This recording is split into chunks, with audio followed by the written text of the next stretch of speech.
name is Dan. My pronouns are he, him. I am running a game of Surge Protectors on the Gauntlet gaming community. Surge Protectors is a playset for the Paragon system by Sean Nittner and John Harper that features giant robots who transform into vehicles inspired by myriad 1980s cartoons, which we are all excited about.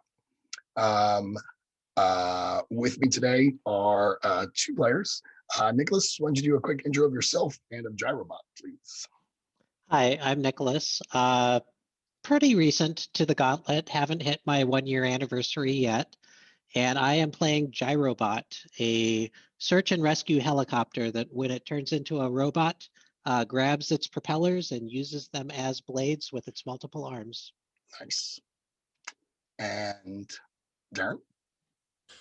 Hi, I'm Darren, he, him. I'm also relatively new to the Gauntlet. I'll be playing Telecast, which is he is a TV news truck in one form. And when he turns into a robot, he grabs the satellite dish as a shield. And throws it. Yep, sometimes throws it. Nothing related to any existing comic book characters we would know, Don't Sue Us, etc. Yeah, that's totally unique IP. Yeah. Last week we reviewed safety tools, and I will just mention those quickly again. We're playing with Open Table. That is, any one of us can walk away from the table, from the game at any point. We do not owe each other an explanation. If I should walk away and I don't return in about 10 minutes, we can assume the game is canceled from there. If you can let us know when you're coming back, that would be ideal, but not required. We're also playing with X card that's built into our dice roller. X card, when you invoke the X card, you're asking us to stop the game, rewind a little bit, and redirect. Maybe we've used a name that you don't like. Maybe we've kind of incorporated something into the fiction that is uncomfortable for you. I'd rather everyone have fun and be comfortable at the table. So please let us know, or use the X card to let us know if something is not working for you. And then the last safety tool that we are using is Lines and Veils. This is built into our character keeper. We have a safety and resources tab with a list of topics. Some of those are lined, which means that those topics will not appear in our story. Some of those are veiled, which means we can allude to them, but the main action happens off screen. And those are our 3 safety tools. Does anyone have any questions about any of those? No questions. No, I think I get it. Let's do a quick recap of what happened last time to the best of our abilities. Darren, what's one thing previously on Surge Protectors? What do you remember from last time? So our team was at our secret base at a shopping mall by the Eiger Mountains, and we received a call that there was some fracking going on for methane. Yep. Nearby, and the village next door was in a lot of danger from that. There were already some like explosions and fires. So we rushed out there to save people and hopefully put out fires. Yeah, that's great. And you had this one confrontation towards the end where you were fighting kind of a trio of motorcycles. And yep. It did not go well for Pathfinder, which was the other character we were playing with. But it seemed to go okay for you two. Nicholas, do you remember where we landed? What was sort of the end moment? I think that it was the conclusion of that combat scene and the recognition. Well, so I know what had my interest was I saw the cackling mad scientist in a building, and I cannot remember his name or her name. details are just gone. It's all good. At least that I have. That I got. Good. But yeah, I think it ended with we were successful. We had a little conversation. Pathfinder volunteered the information that they were just fine. And luckily, Telecast also was unharmed. So I think we just looked back to the city and said, let's go take care of that situation. Yeah, that sounds good. That sounds right. Yeah, so we've got sort of two bad guys. One is the human, whose name is Plutonius Steel, which sounds like a Yes. robot, but turns out to be a human. This human has a deal with the Empyreans, who are the bad guy robots, to give over the methane that's under this town in exchange for the metal warp technologies that you robots have.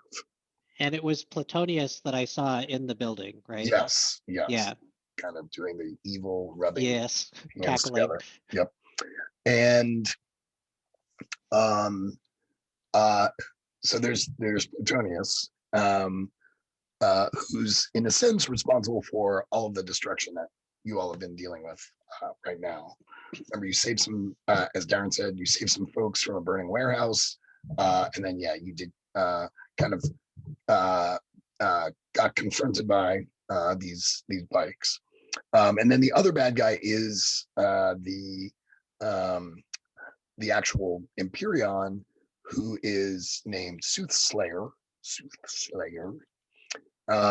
And I wanted to ask you all, which one of those two should be the final battle?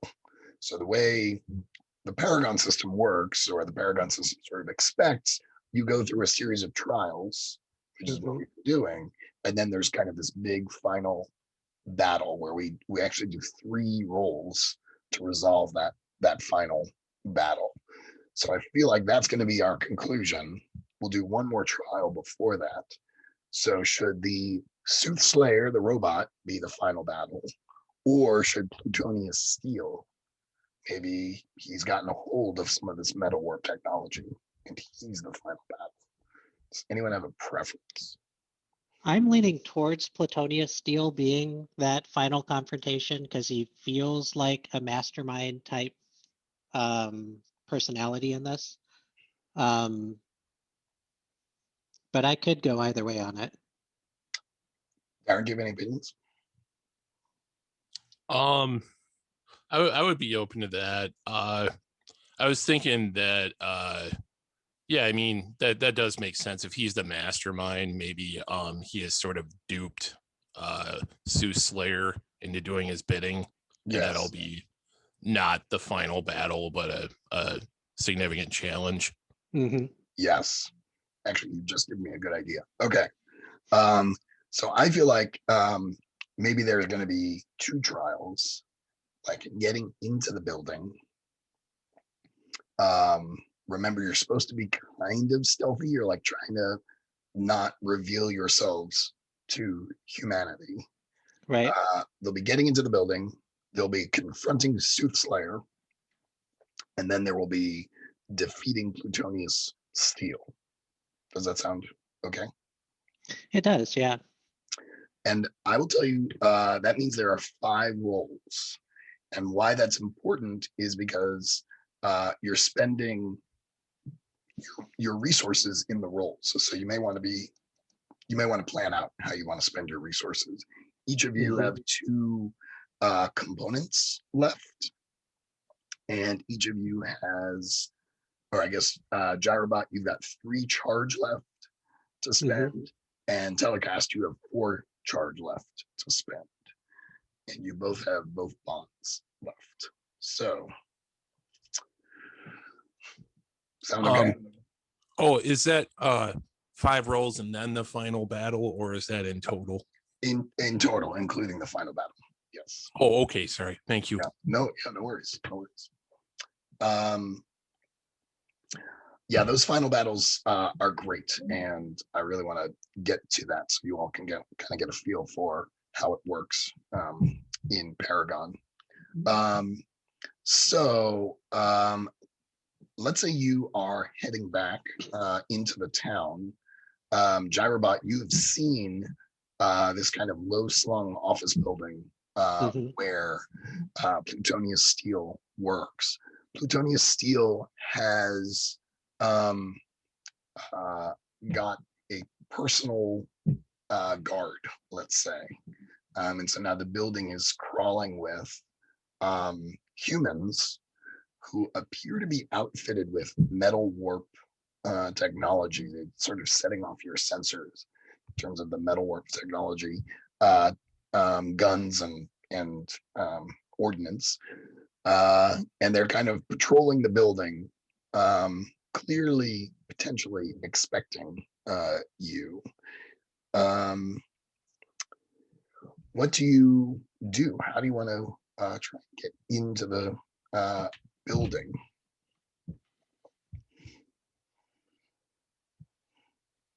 Gyrobot, any ideas?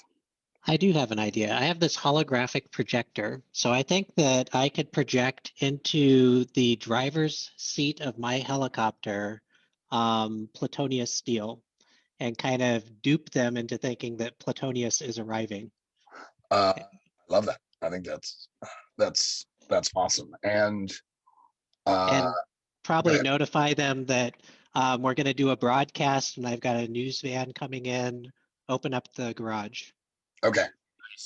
So you're going to try and basically dupe them. When you say open up the garage, I mean, you are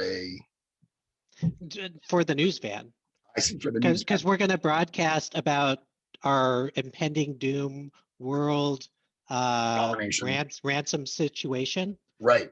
So we need the news here to do that. Yes, that totally makes sense. Darren, how does that feel with telecast? It sounds good. Good idea. Is telecast, are you doing anything else in addition to all that? I think I would probably play it as a I'm just a van with tinted windows coming in sort of thing. And stuff I would have up my sleeve is maybe like loudspeakers, trying to convince that, like, punch up his story. Okay. And he's always ready to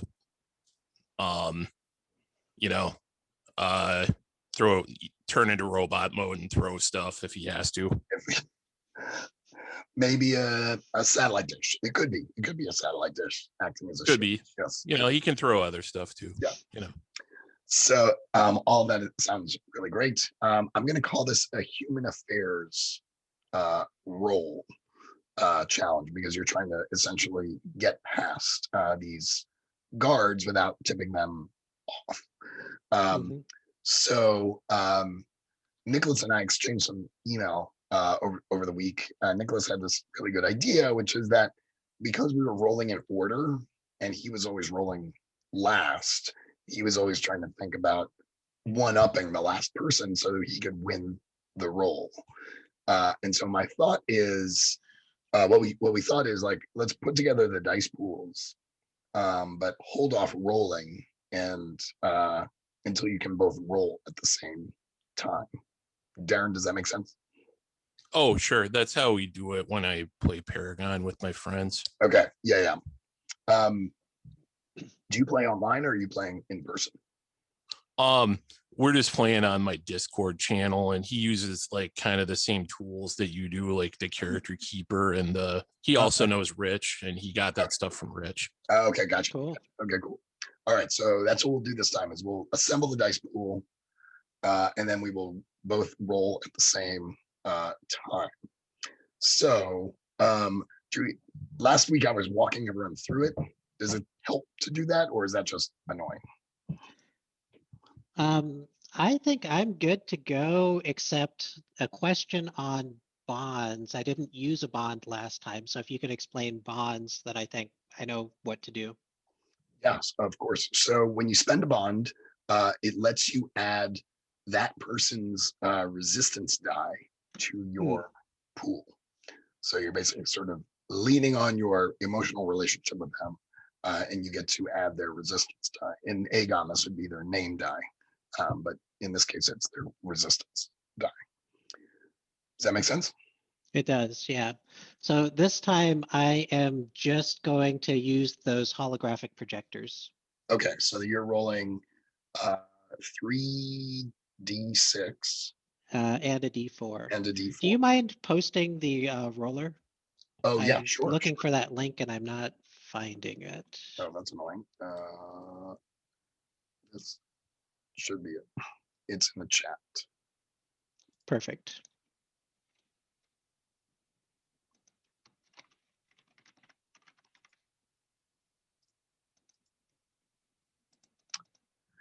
And Darren, besides your resistance and alternate form and human affairs, are you going to add anything else to your pool?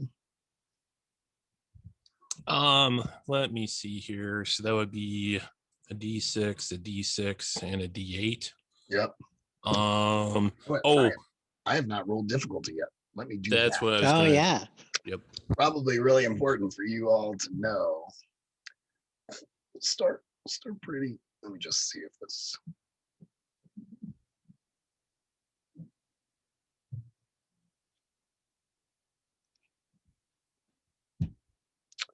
Yeah, we'll start with an easy one. Oh, not that easy. Yeah. So I rolled, so I take my higher die, which is an 8, and I had 5. So you all are trying to beat a 13. Okay. So, Nicholas, just to revisit, do you want to add any more dice based on that? Nope, I'm good with my 3d6 and 1d4. Okay, cool. And Darren, what are you thinking? Let's see. We're going for a 13. Yikes. Yeah. Yeah, I think I'll I don't know. I'll stick with what I've got. I'll probably hope that my friend succeeds. Sounds good. All right, friends, let her rip. All right. So Gyro Ooh. rolled a 10. Oh no. It's not showing up on my Oh, head. I've got a 12. No, actually, sorry, I missed it. Yeah, 12. Still not good enough. Yep. Did my roll go through? I don't see it. I don't see Huh. it. Maybe you guys. Oh, Oh, there wait. it is. There it is. Oh, it's a 9. Or no. An Wait 8. a minute. Oh, wait a minute. It's not even that. It's a 3 plus 2 is 5. I can't read. All right. So that is 1 resistance for each of you. I can have those. And Darren, you go first. Telecast did not succeed. What does this look like?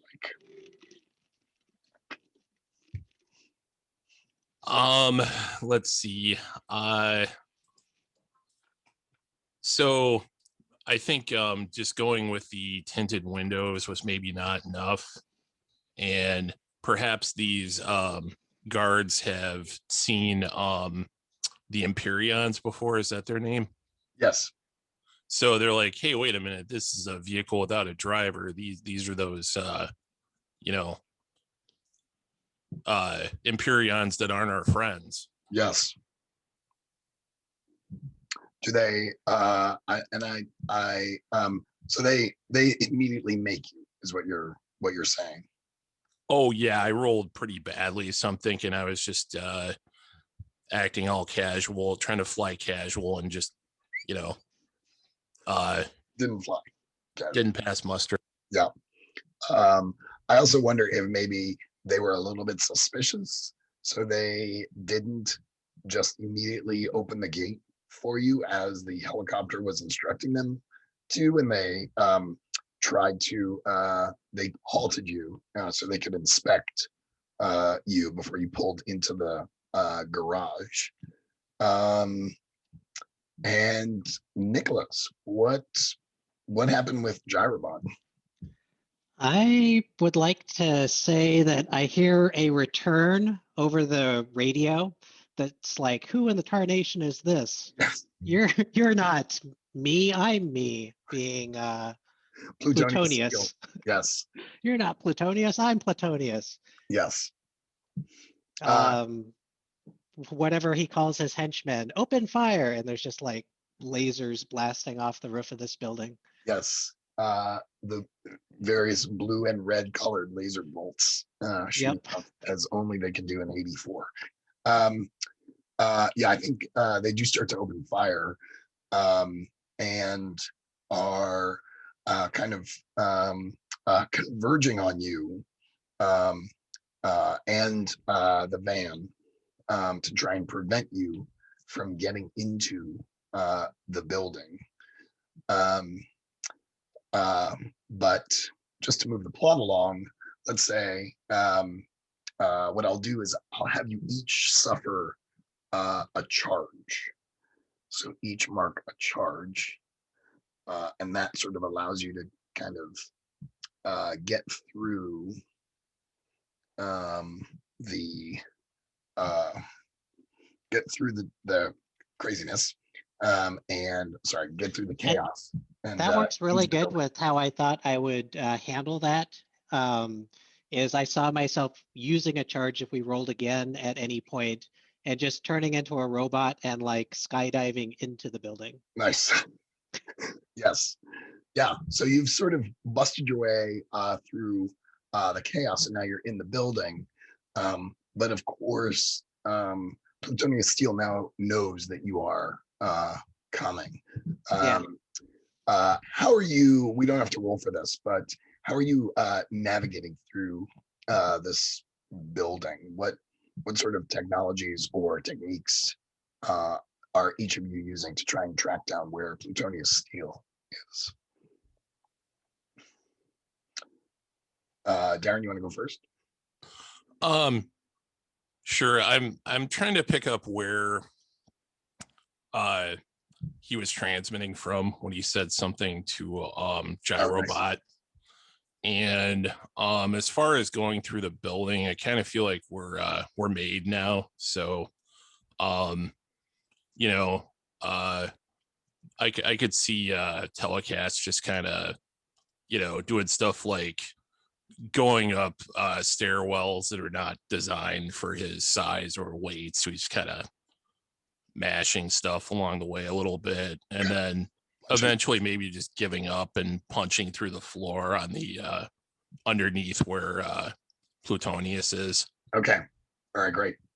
Gyrobot, anything to add to that? Yeah, so I'm taking direction from Telecast, and after I did my dive bomb into the building, I am now doing like a tunnel crawl through some hallways because these are built for people. These aren't built for robots. Not robots. And trying to get to, surely there were elevators in these days. So trying to get to an elevator shaft that I can just pry open and climb down to the floor that he's designated. Okay, nice. Yes, perfect. And you have reconvened, and you're sort of converging on where you last saw Plutonius's signal coming from, which is sort of, when you get there, is a giant laboratory. It was behind kind of some locked, heavy locked doors, but you were able to rip through those fairly easily. And it's a big space with high ceilings, so it sort of takes up the entire height of the 3-story building. So you have no problem standing up in there. And what you see before you is just like benches and benches, like lab benches with different kinds of metal warp technology on them. And it's clear that Plutonius Steel has been sort of experimenting with all of these things. I am imagining a much more polished version of the Vulture's operation from Spider-Man Homecoming, right? Spider-Man, or the Vulture, was stealing all of this alien technology and trying to build cool new stuff with it. So that's what's happening here. Nice. Let's paint the scene here a little bit. I guess there are Plutonia Steel has kind of distinctive taste and hobby of collecting stuff that's not technology related. Nicholas, what do you imagine Plutonia Steel has decorated his central lab with as inspiration? What sort of artwork or collections does he have here? Yeah, I think that's not weapons. I think so. Seeing him as that cackling scientist, I really think he's into that lab type situation. And I just imagine that he has all sorts of glass beakers and tubes and contraptions. So very what you would see in a cartoon for a science lab. Yes, yeah, that's perfect. Spirally ups and downs and bulbs and whatever. And maybe he's also a collector of like all of Nikola Tesla's old stuff. So like he's sort of the foremost collector of all of these inventions that Tesla had that never really got anywhere because Tesla was squashed by Edison's ambition. So so he's got kind of all these weird what would look to us like steampunk kind of gadgets of Tesla's invention. Does that sound okay? Yeah, I love it.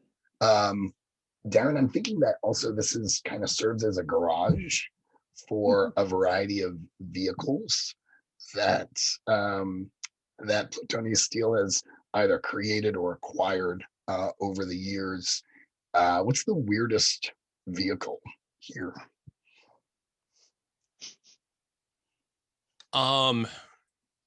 Weirdest vehicle. I'm thinking maybe he has something like a hearse and it's rigged up with like a jet ski kind of thing that he can fire out of the back. So cool. And both of them have kind of like metal warp technology attached to them. So maybe it's even, we don't know because we're just seeing it parked, but maybe it's like even it could even be like a flying sled like in Flash Gordon. Okay. And in fact, that's so good. Plutonia Steel is getting in to that vehicle as we speak, as you kind of burst in to the lab, and he's holding a cell phone from the 80s. Do you all remember what those looked like? Those giant bricks? It was like, yeah, it came like with a suitcase kind of, right? Yes. Yes, sir. And he kind of throws it in your direction, and as it's kind of spinning in the air, it transforms into Soothslayer, who remember like the Decepticon leader would transform into a gun and it would get really small, but when he transformed into a robot, he would be like really big. And we rolled with it. We did. We just rolled with it because whatever. So that's what happens. Like it's to us a very large cell phone, but it transforms into an even larger robot, and stands in front of you, stands between you and Plutonia Steel as Steel gets into this hearse jet ski combo and shoots out of the lab. So now you're being confronted by Soothslayer. Let's see. Yes, Soothslayer is a satellite phone. And what is a distinctive feature, Darren, of Soothslayer? What is it that you can see in his robot form that lets you know that he is also part satellite phone? I think maybe his mouth when he's a robot is like the speaker from the big satellite phone, and he has like an antenna coming out of the side of his head that sticks up. Yes. And he sounds kind of like extra tinny, like an old phone when he talks. Yes. Oh yeah, totally. And Nicholas, what's his color scheme? What's the color scheme on Soothslayer? I'm saying his. I don't know what. Oh no, it does say he. What are his color? What's the color scheme on his armor?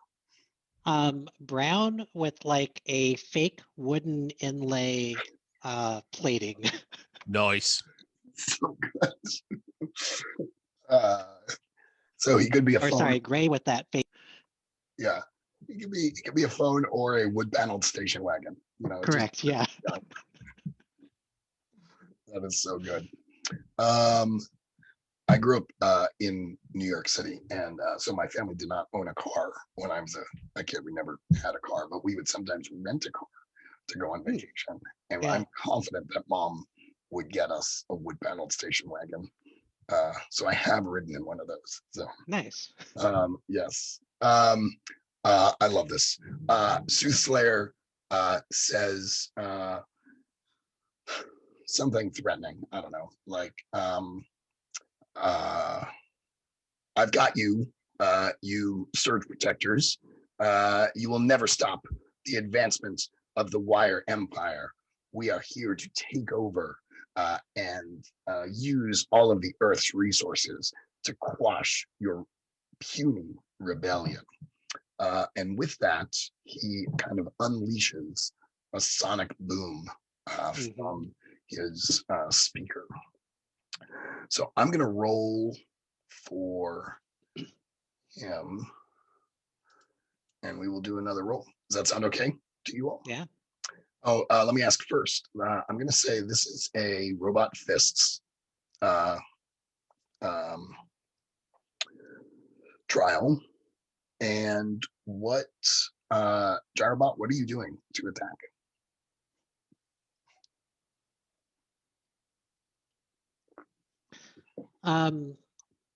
To attack, I'm just gonna do that top torso spin thing for like 2 rounds, and Okay. then just let go of the blades one after the other to impale him against a wall in the background.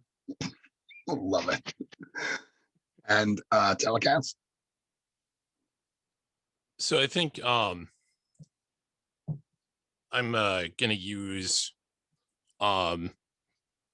sort of my observational scanner skills and see how he moves and see what's the best way to like knock him down and stuff like that. And then probably since I'm imagining we're kind of close to each other, just sort of launching myself into him. Okay. Cool. With the shield kind of to smash him, or just fists, or what do you think? Yeah, shield first, just kind of taking a big dive at him. Perfect. One of my favorite moments in Captain America Winter Soldier is when Captain America first sees the Winter Soldier, and he like from his apartment, and he's got to run after him, and he's running through the offices. Do you remember that? And he's just sort of smashing through walls with his shield. I love that scene. I can picture it. Okay, so let me roll for Soothslayer. I'm going to roll. Let me just see what they suggest.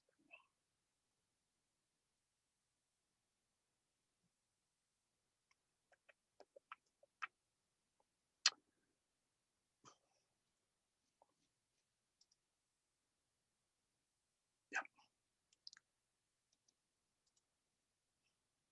All right. This is gonna be good. All right, so I'm going to roll 3d8 for this guy. That's 5d8. Let's not do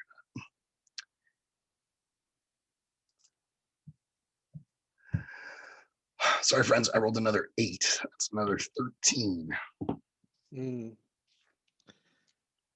So Telecast and I have practiced this maneuver multiple times. This is one of the things that we regularly practice. So I'm going to leverage my bond. Perfect. So you can't use your alternate form die. So all you have is 2d6 with the resistance die and with the robot fists die. What else are you going to do? Are you going to spend a charge now? to add another domain, you're gonna use that to add a D8. Can see- Using the, so I get the 2d6 and then the bond, does it add a A D6. third d6? Yes. Okay. Yes, I am gonna also spend a charge for the beyond the limit. So it's just spinning faster than you can imagine before Perfect. those blades get released. Yeah. Yeah, you can't. Unfortunately, you cannot beat a 13 on 2d6. So Right. or So on I got to on bring any something else in D6. there. Yes. Go high on that D8. Oh, wait, I was supposed to wait for that. Um. Ouch. Darren, you want to roll? What are you doing? Oh yeah, sorry. Let's see. So I'm getting a D6 for my name, a D6 for my fists, and I'm gonna spend a charge to get a D8 for my human affairs, using that to analyze him. And yeah, I'm trying to think here. I've got 2d4 maybe. Yeah, I think I will use holographic projectors to make it look like he is possibly being hit from like an oblique angle with something else. Like they're like the blades that are coming off a gyrobot, but they're holographic projections, and that they're coming from a different angle at him. Perfect. Yeah, that sounds good. Let's see. Okay. Ooh, Oh God, that's awful. yeah. Adding that. That's a 9. That's a 9. And Gyrobot, you rolled a 4. Yeah, it was really bad.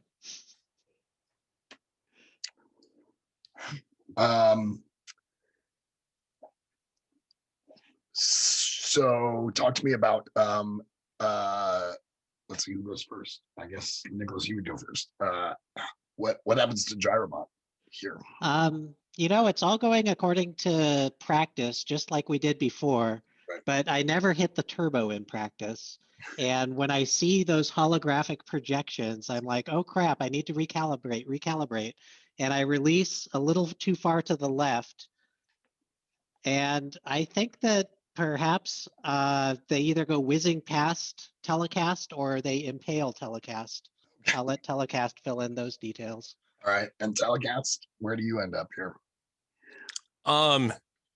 So Telecast tries to do his leaping attack, doesn't hit it at the right moment, and kind of gets hit with the sonic blast, and kind of and also simultaneously gets hit by one of Gyrobot's blades in the air, and just kind of ends up on his can on the ground instead of hitting Soothslayer. Yeah, it sucks. And Soothslayer sees all of this, and I think it's clearly the sonic boom that sort of disrupted things and distracted you all a little bit. Let me give you a mechanical choice, because we have options here, and I don't want you to feel sort of painted into a corner. So we can do what we did before, where each of you just sort of mark a charge as damage, and we can move on with our lives. Or we're failing forward. So whatever Soothslayer, well, no, what I was going to say is, or Soothslayer can depart and then is part of the final confrontation. So mechanically, that would sort of add a die to my pool in the final battle. It would essentially give Plutonius Steel an advantage. So we can either mark a charge or give Plutonius Steel an advantage die in the final confrontation. Do either of you have a preference there? Darren, what do you think? I think narratively it kind of makes sense that he would just leave after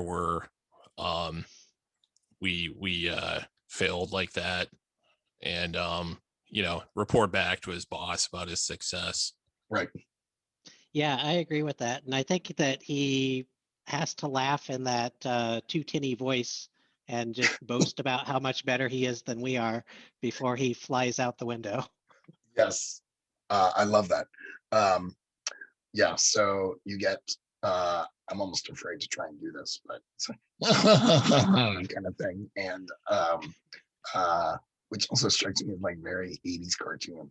Yeah. And yeah, he kind of goes lurching after plutonium steel in the garage.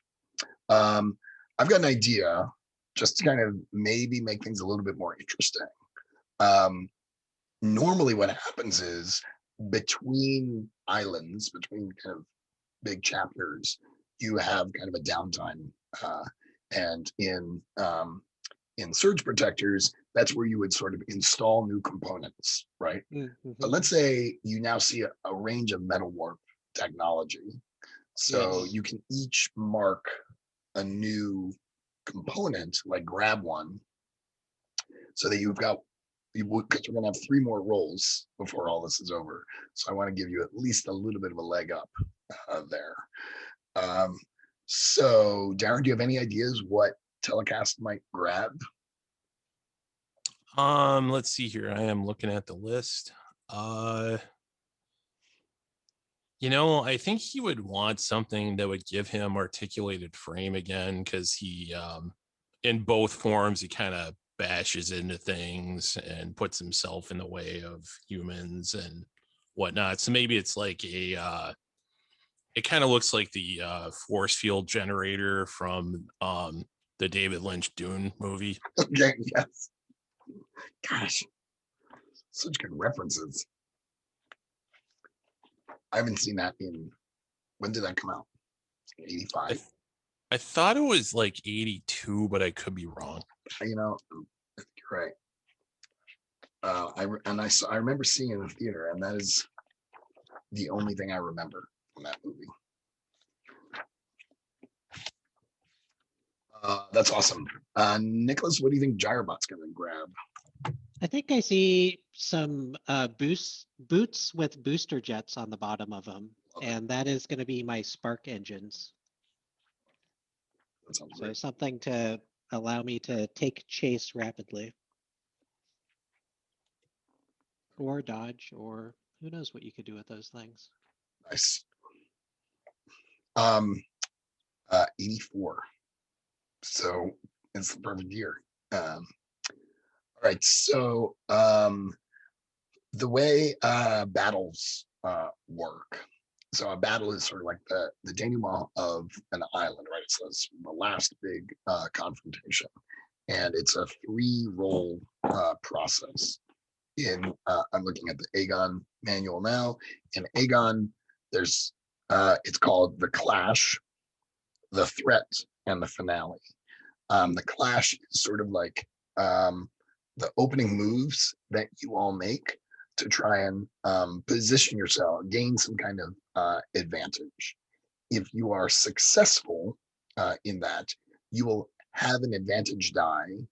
The winner of that will have an advantage die that they can add to either one of their pools in the subsequent rolls. The threat is kind of one last ditch effort that the bad guy does to try and create a distraction. And so one of you will then try to deal with that distraction or not deal with it. And the other one will try and seize the advantage. So that's called defend and seize. And then the last one is called the finale. And this is kind of the big final battle.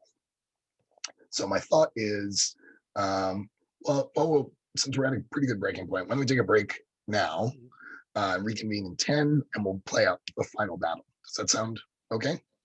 Sounds good. Cool. I'll see you all in 10, about 2 minutes past the hour.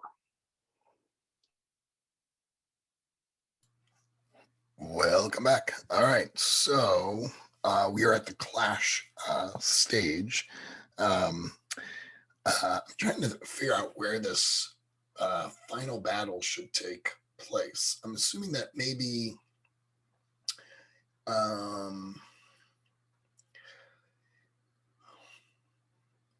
so the thought that popped into my head, and I am open to ideas, is that maybe Plutonius Steel took this speedy car to a hangar in the distance, that was a little ways away, that had like a space going rocket or something in there, or just a bigger jet plane or something like that. And so the final confrontation happens at this hangar. I like everything that you said, except what if we turned it upside down? What if it was like a giant drill or something that he's going to turn and crack the earth open? Yes. Okay. The rest of the methane. Yeah, exactly. Yeah, that sounds great. Darren, any details you would like to add? Oh, okay. So he's got a giant drill. Yeah, I'm just trying to figure out where the final confrontation is. So it's sort of like this hangar where he's been building this giant drill to help the Imperions get the rest of the methane out. Oh, yeah. I think maybe he is also like set up some hostages in like a precarious position nearby. Like maybe they're set up like in a vehicle, and the vehicle's gonna fall into the giant crack in the earth that he's making. Oh, interesting. And just to make it more difficult for do-gooders. Right. Like, yeah, you've now got this moral dilemma as well. And in fact, those are civilians, but they're people who work for Plutonius Steel, like scientists and researchers and engineers who were busy putting together this drill, not really knowing what it was going to be used for. Of course, it was bring your kid to work day. So some of the engineers bring your kids and pets to work day. And adorable ferrets. No, it was also bring endangered species to work day. There's a giraffe head poking out. But I'm thinking, like, I know this is our last session of Surge Protectors, but like, this is how you meet the teenage girl who now knows about your existence, like the girl from Bumblebee or something like that. So she's there, she's been bored, but now she's seen these giant robots fight, and she's sort of destined to befriend the Surge Protectors. All right. So this hangar, I think it's got a lot of equipment around, some fairly large, kind of chunky pieces, and fairly substantial, not catwalk per se, but like, I don't know, rafters, is that the right word? Just sort of like big girders holding this this giant thing together. And yeah, it's kind of perched at the edge of a tunnel that's already been dug, and now that's largely dug. So he's sort of getting in there to try and escape underground, and the scientists have been confined, and maybe they're being held at laser point by Soothslayer. So in this first role, you are trying to secure an advantage. So you're going to narrate for me, what are you doing to try and position yourselves in a way to give yourselves an advantage during the final confrontation. And then we will roll to determine whether that worked or not. So Nicholas, can I put you on the spot first? what do you think Gyrobot's doing to secure an advantage? Yeah, I think that Gyrobot recognizes that this giant drill is kind of the nexus of power of the situation, and there's an obvious control platform. So I want to seize control of that platform by just booster jetting there as fast as possible to get there before anyone else.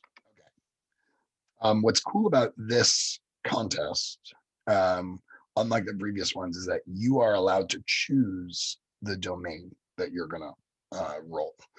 So I assume, Beyond limits. yeah, Yeah. and that feels like it's compatible with what you're trying to do. Yeah. Anyway, and Darren, what is Telecast doing to secure an advantage? I think he's going to try and neutralize the hostages and Sue Slayer threat. Okay. He's going to try and like occupy Sue Slayer and talk the people in the vehicle into getting out before the earth cracks and getting away. Right, and you sort of have to help them understand there's like good guy robots and bad guy robots, and you are good guy robots. So I think that's and part of that will be me punching the guy who's holding them hostage. Look, I'm a good guy. Yeah, I'm trying to save you. All right, so I'm going to roll. I have a soothing voice and he has a tinny voice. So yeah, tinny scratchy voice. Yep. Not that there's anything wrong with scratchy voices, but all right. So hang on. Let me just. Sometimes the pools that the Strife player has to roll are a little ambiguous, so I'm just making it up. And oh my God, gentlemen, I am very sorry, but I rolled another 8, which means that's a 13 that you all have to beat. This is only to secure an advantage. So even if you fail this roll, the consequence is not quite so bad. All right, so you're going to put together your dice pools. And the winner of this, whoever rolls highest, gets a D10 that they can then add to a subsequent roll. So that is what we are fighting for here.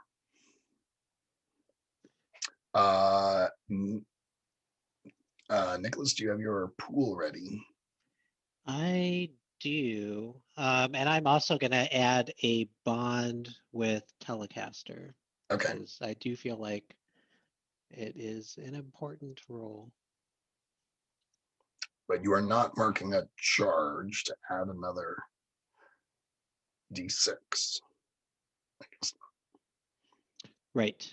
I am saving those charges for the most dire of situations. Understood. Let's see. And Darren. Oh, that 8 rolled a 1? That's crazy. So 9. Oh, just missed it. 12 again. Sorry, man. Yeah. Darren, do you have your pool together? Sorry, I thought we were assembling that and then rolling, so I was looking at stuff. Yeah, I got trigger happy. I don't know. I'm having a really hard time with this. Don't roll right away business. Would I be able to use my vehicle form for this? Or is this pretty much in robot form? Tell me how that's going. Tell me what that looks like. Oh, essentially he just sort of like looks at like maps of the area and figures out how he can sort of like drive around and then just smash into Soothsayer while he's pontificating or otherwise distracted. Yeah. And he's going to be using his loudspeakers to talk to the people. To the humans. Yeah, I think that's great. So maybe they don't even have to, some of them won't even notice that it's not driven by someone, and right, not thus helping them trust him. Yeah, the teenage girl does. Okay. Yeah, of course. Yeah, maybe she'll be a leader on this. So let's see, I've got name, vehicle form, stat, and I was going to throw in a D4 for using my scanners Okay. to find the appropriate attack angle and see how many people are in the vehicle and do some long range snooping on Soothslayer. Perfect. Let's see here. So yeah, that's what I got. Yuck. 12. Yep, 12. All right. So I think you are not successful in securing an advantage, but nothing terrible happens. Gyrobot, you made it to the control platform, but not quick enough to kind of prevent any action. It's already spinning up. Yeah, it's already Yeah. going. Yep. And Telecast, I feel like you maybe slammed into what's his name, Soothslayer, but the hostages are still being threatened here, and I think that kind of brings us to the threat roll now. So what happens in the threat roll? This is where kind of things really start to come together. Plutonian Steel kind of sets off some other things that can distract you. So I think what I'm trying to think something that Plutonian Steel can be doing. Maybe it is that the hostages are starting to fall into the hole. Yeah. Normally we have like 2 or 3 or 4 threats that the players can choose from. But since there are only 2 of you, I will just have that one threat. So now you each make a choice.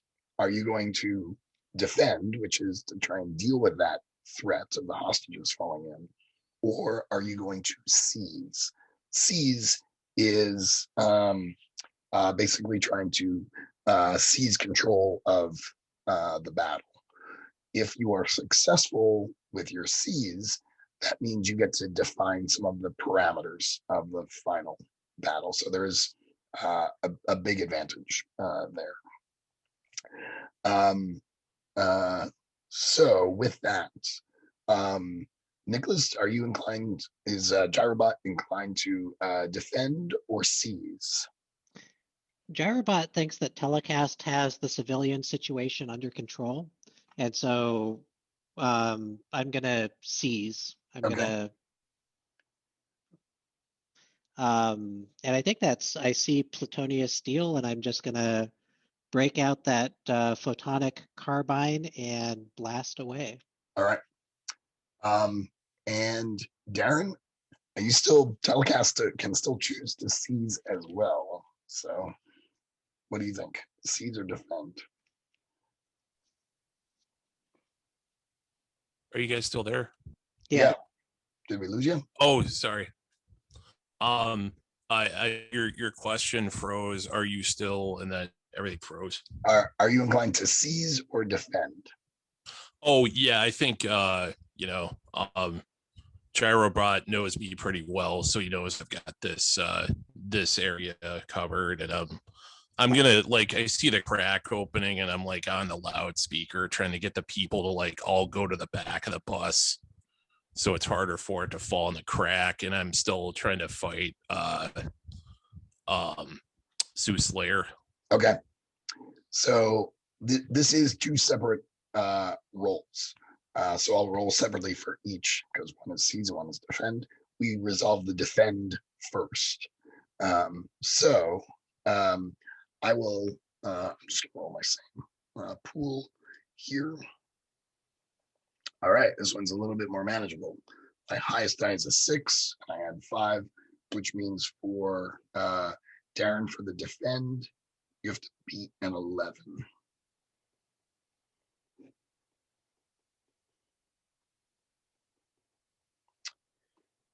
Oh, okay. So let's see here.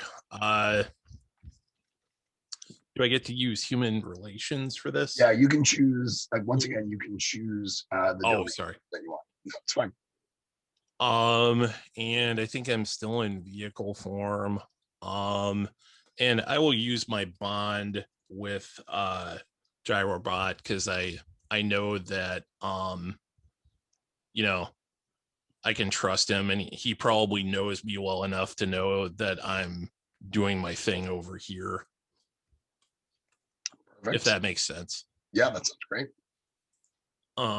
Okay, so let's see, 3d6 and a d8.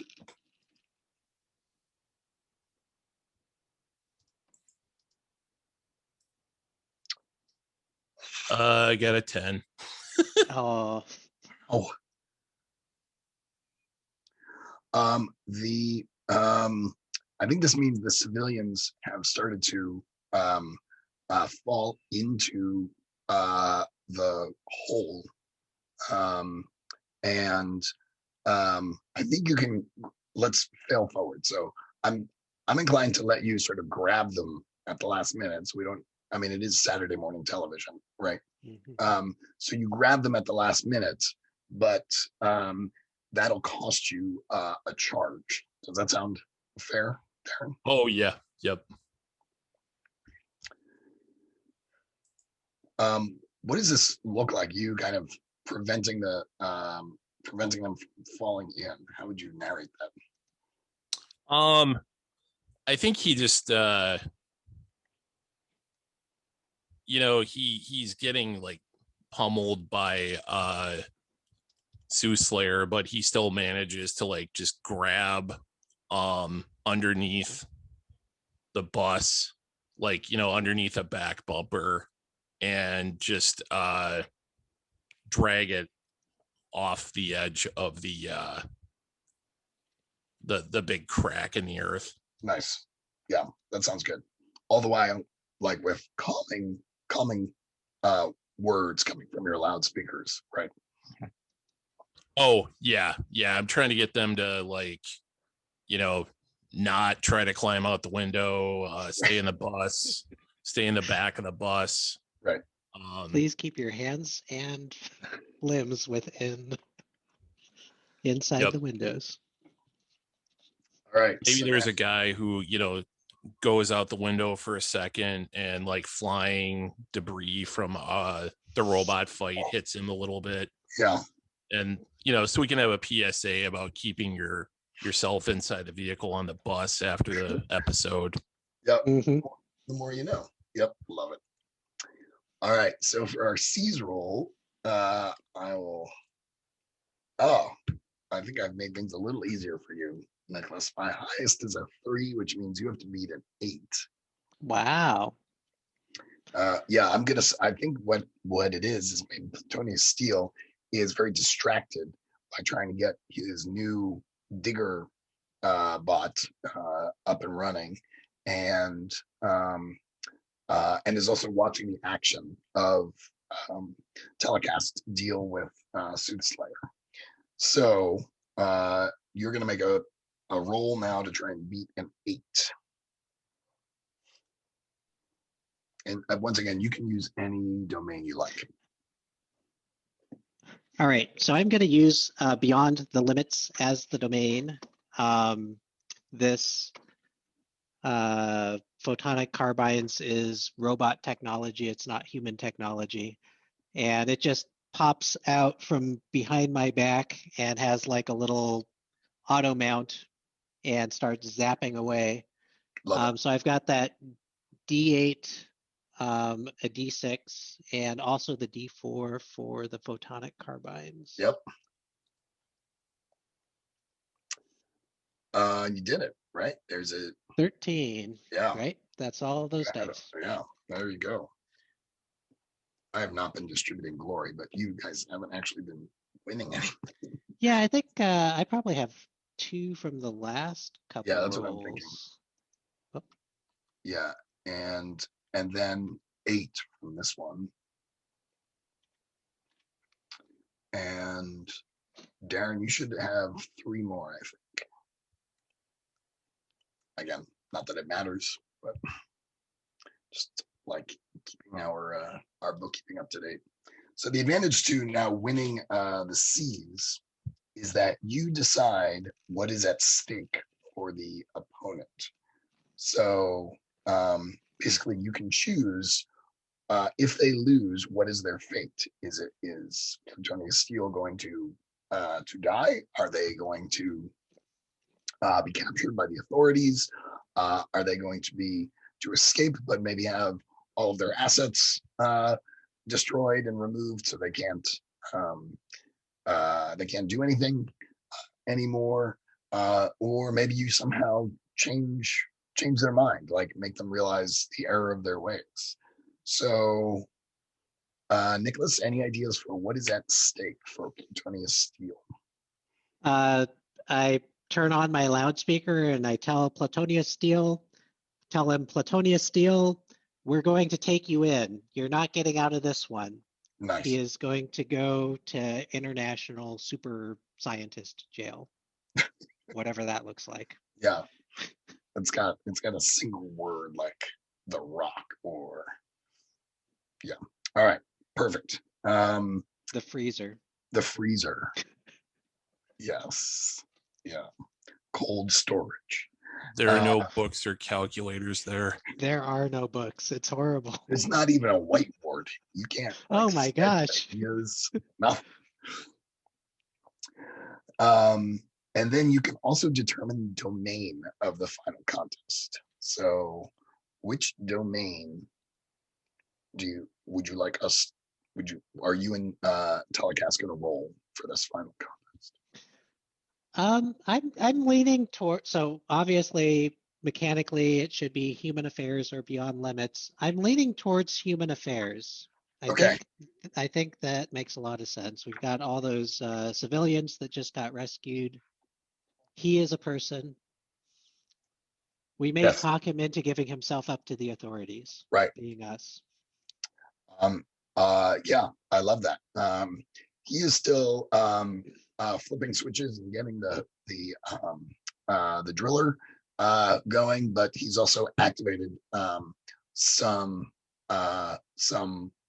defensive systems. So you see shields, metal warp shields kind of emerge and encase, which is another good reason why you're trying to talk him down, because he can still hear you. I also think, what's his name, Soothslayer, is starting to unleash some sonic waves. So we decided that as part of the final battle, he will have a defensive die. So I'm going to add, an advantage die. So I'm going to add a D10 to my pool. Just see if I want to add anything else here. And then do they get an additional die because of that fail forward out of the initial warehouse? I think that's what he was. Oh, that is the die you're talking about. Okay. Could I suggest one thing? Yeah, of course. Could we use our bond with Pathfinder if we can think of a memory, like we have like a 2-second flashback? Yeah, totally. Where a memory of him inspires us. Yeah, I think Gyrobot's already used his Pathfinder bond, but I would love that. I would love to hear Telecast remembering something cool about Pathfinder that inspires him. So, all right, so I'm going to roll my pool here. And I rolled relatively poorly. So my highest die is a 6, which means you are trying to beat an 11 for this final battle.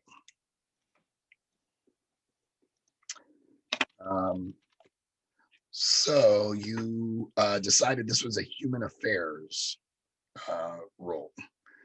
So Darren, do you want to assemble your pool first, so Nicholas's trigger finger doesn't exactly go okay, sure. Yeah, let me see here. So I've got my name die and human affairs, and I'll use my bond with Pathfinder, which he has a really brief flashback to our last episode where Pathfinder said something like, you're a good leader. You always know what to do. And I feel like that's something that Matthew might have said anyway. So yeah, that works. So let's see, that's 2d6, a d8, and a d4. What's my charge at? It Might as is well hit the charge. Oh boy. Yeah, I probably shouldn't take another charge. Yeah. So yeah, I will leave it at that. This is the last roll of the game. So you should spend the charge. Oh, I thought that I would go into like breakdown if I did that. No, I don't. Certainly, the way I play it, nothing bad happens fictionally to you. Maybe it. Yeah, maybe I just opened to that fate section so I could read it, but I haven't read it yet. I just thought you mark a fate and you move on. Oh, okay. Oh, and I'll use my shield generator that I picked up in the hangar the garage where he took off. So I've sort of got the the slow blade penetrates shield around me. Right. Oh, So cool. let's see. Oh, never mind. That was just a rule thing. Keep going.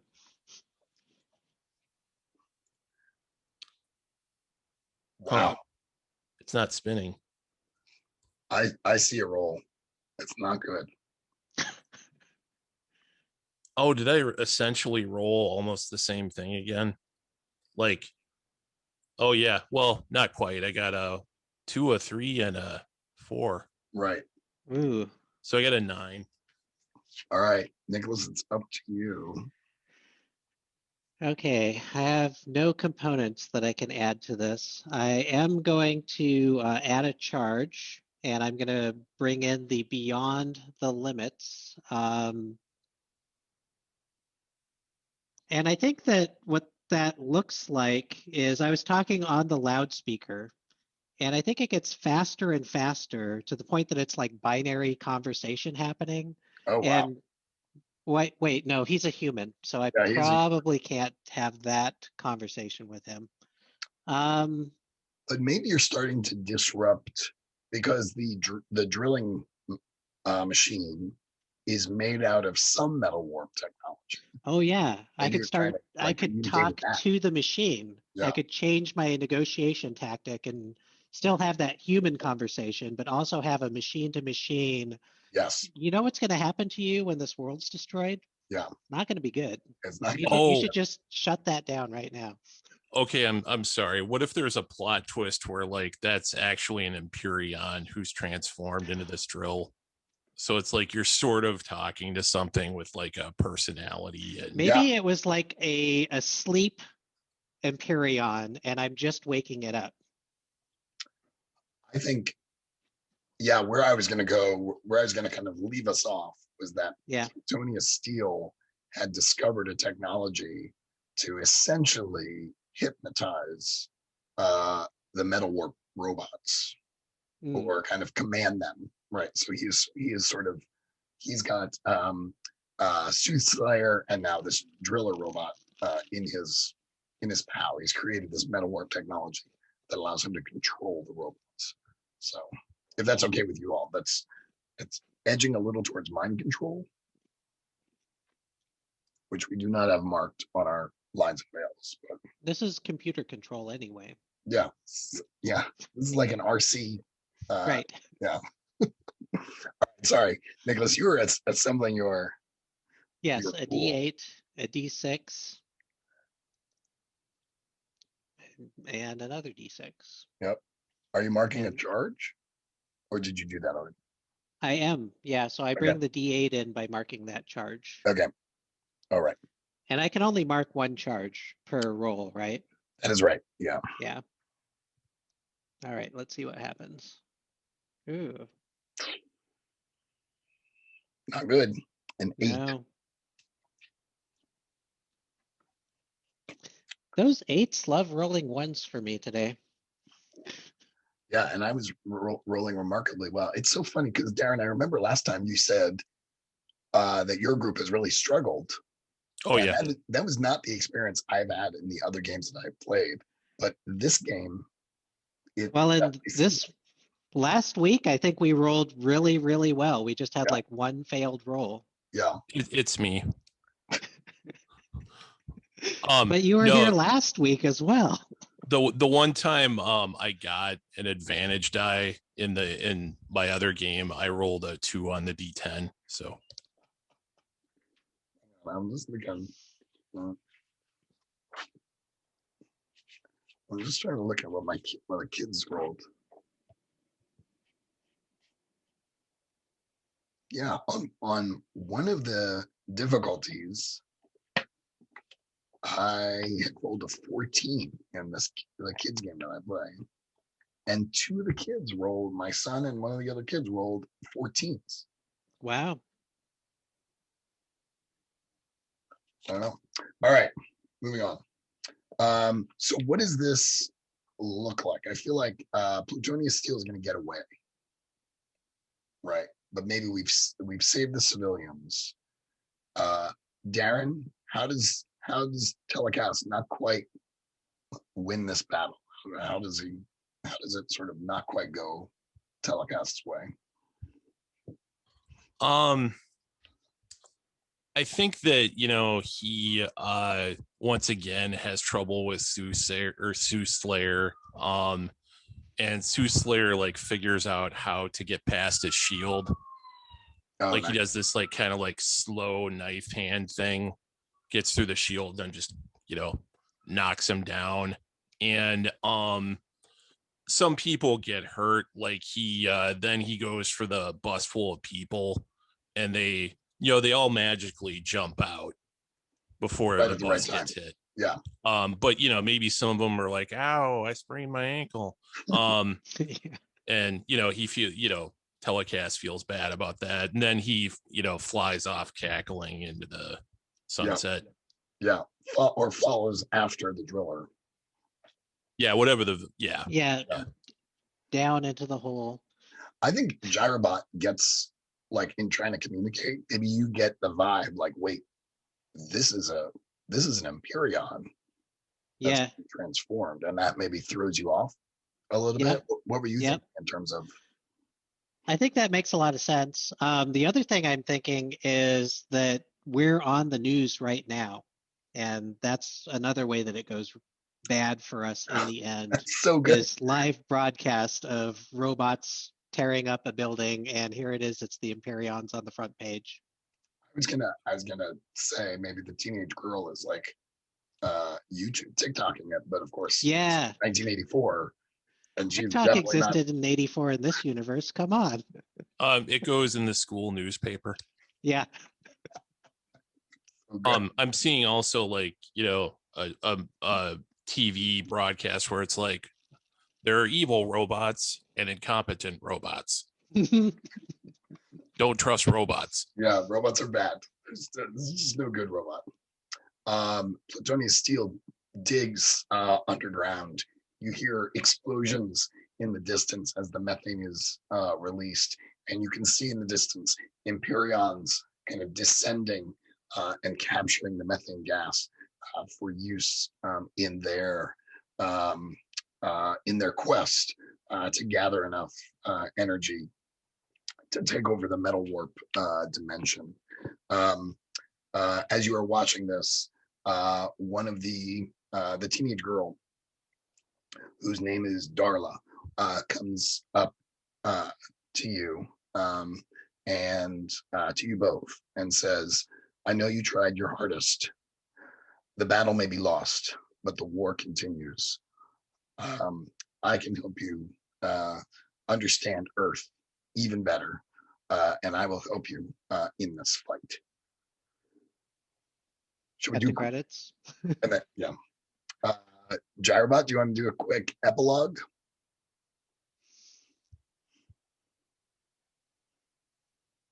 Yeah. Or do you want to add anything to the ending, the immediate ending? I don't want to add anything. I think we ended in a good place. I don't really want to foreshadow that second chapter because it's a mystery right now. Yeah, and they're going to cancel the series anyway. Right. So definitely with this ending, they're canceling the series. They're not selling enough tools.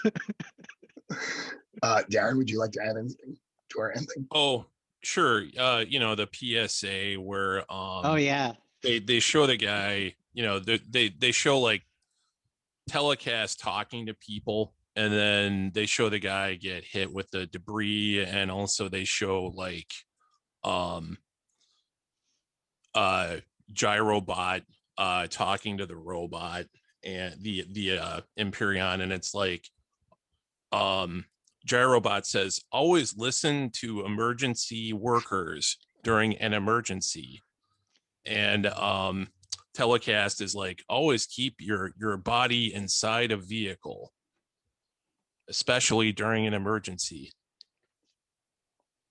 That's so good. I feel like I must have learned so much from those PSAs after those cartoons that just got internalized. And we're done. That was great. Gentlemen, thank you so much. I know we're ending a little early. I hope that's okay. I would like to do stars and wishes, since next week we will be playing same system, different playset. And I'm kind of curious to hear how you all felt like this went.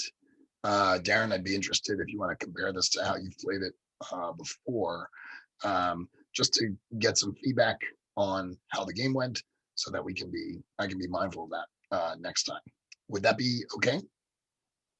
I'm good. Sure.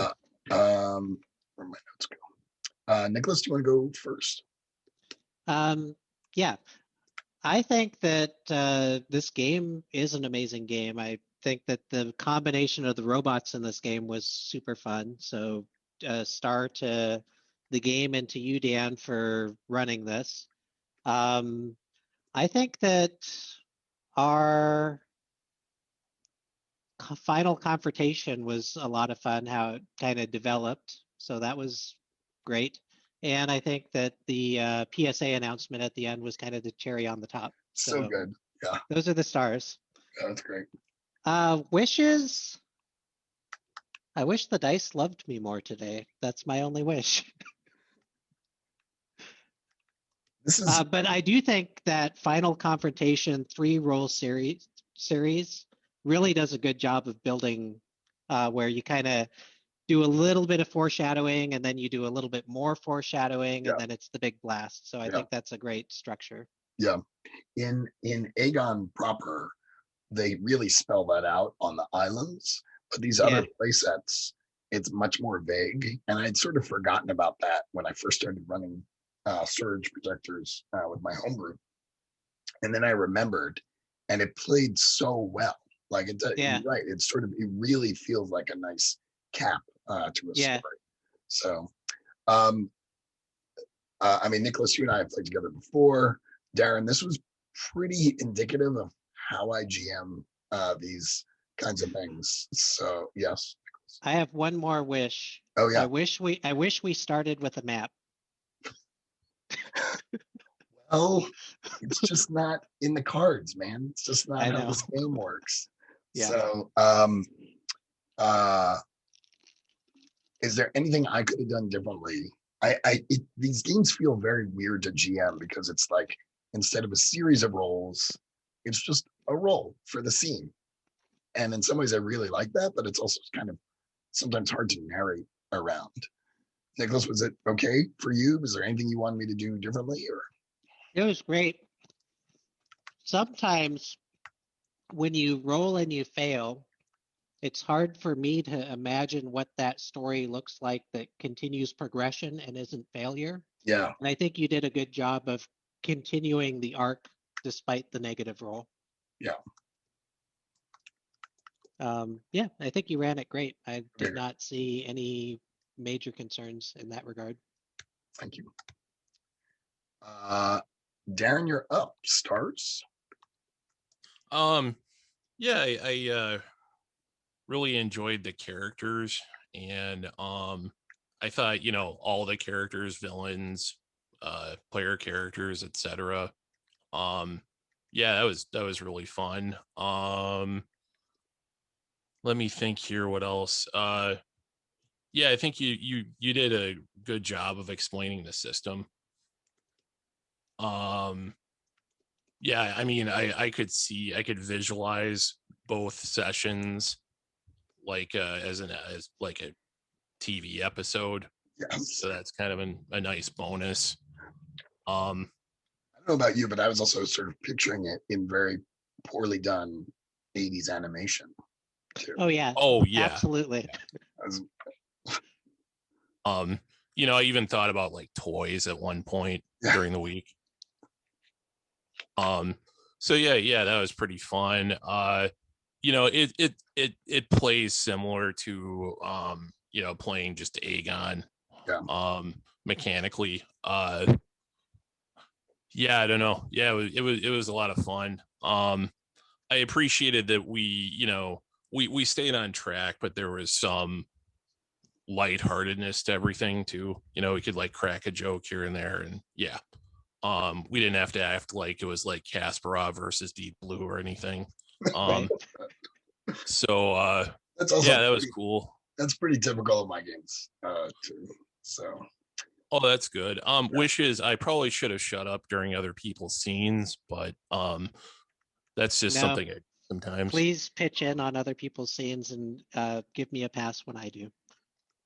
Oh, okay. I can't think of any other wishes. I wish we could have had a full table both times, but shit happens. So sorry, I tend to ramble, so I will stop. No, you're doing great. This was really helpful. Stars for me. Let's see. I really, really, really enjoyed this. I remember just having this feeling when I first ran to Aegon a few months ago, and I loved the vignette notion of it. Sort of like we're just sort of playing a vignette, and then we don't have to narrate like every beat or every second. Right? We're just gonna say what happens here and what happens here, and I find it very satisfying, right? Because we can just sort of focus on some detail there, but not necessarily have to kind of figure out, okay, well now, how are they going to get over there, and what might happen in between? So I starred to the game, I guess, because I think it really holds up well. And I wasn't sure that this genre, the Transformer genre, would work well, but I think it actually really, really did. Right, these are sort of giant Greek heroes, just in transforming robot form. Wishes. I mean, I set these games up to be kind of a buffet of different play sets, but I could easily play 2 more sessions with these characters, just doing something new. I mean, you all would have gotten a boon now, which would have helped you advance, and I think that might have made rolls a little easier. So and I think when you get a fate, you get a boon or something, right? I've marked them as blue. So basically, since like Telecast has their last charge marked, Darren, we get to mark that first breakdown, and that would grant a boon, which could include bumping up a die, for example.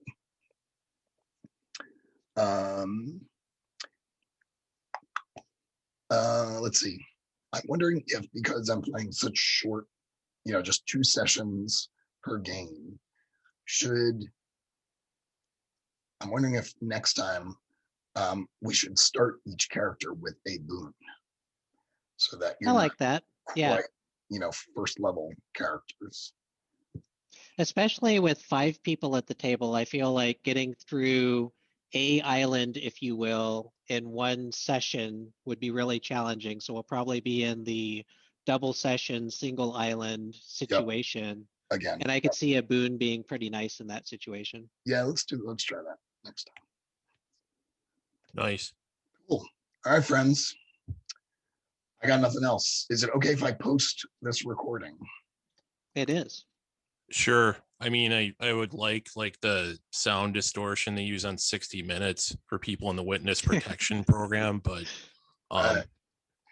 Darren, as I tell everyone, you can be pretty sure that only my mom will watch it. Oh no, I'm just being a jackass again.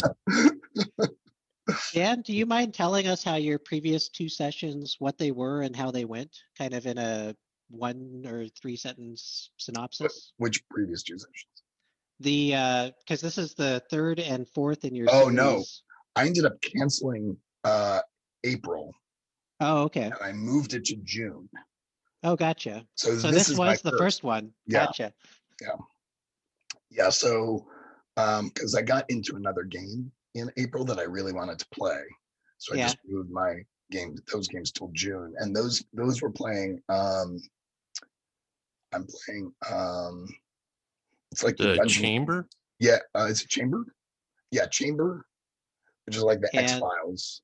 And like Cavern of Doom or something. Yeah, then the dungeon crawl. Yeah. Yeah. Yeah, so Chamber's the one I'm really curious about. I was hoping to hear how that went, but I'll hit you up on that later then. Yeah, is there no space in that game? I'm on the wait list. Hang on, let me take a look. June 3rd. I'm in a lot of games next month, so Holy moly, that is a long wait list. I can't believe that the crowds didn't flock for giant robots. I know.